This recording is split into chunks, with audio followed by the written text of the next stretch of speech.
Bon dia a tots i totes i molt bon Sant Jordi. Jo us voldria recomanar aquest llibre, que és Dones valentes, de la Txell Feixas. La Txell Feixas és una periodista de TV3 que durant molts anys ha sigut corresponsal a l'Orient Mitjà, i el que vol fer en aquest llibre és un retrat de la situació de la dona en aquests països, i ho fa parlant de 10 històries de 10 dones concretes amb les quals ella ha treballat i que han vist vulnerats els seus drets. Un exemple és una noia amb qui va col·laborar a l'Afganistan, que estava embarassada d'una nena, i els problemes que va tenir per poder donar a llum a aquesta nena pel simple fet de que era una nena.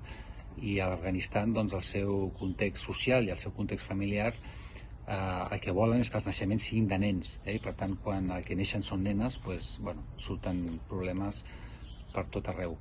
Són 10 retrats de persones concretes, però que sí que tots ells mostren la situació de la dona a l'Orient Mitjà.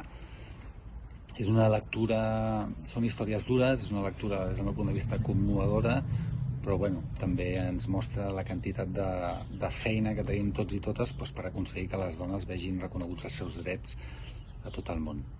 Bé, espero que us pugui interessar i us desitjo que passeu un molt bon Sant Jordi.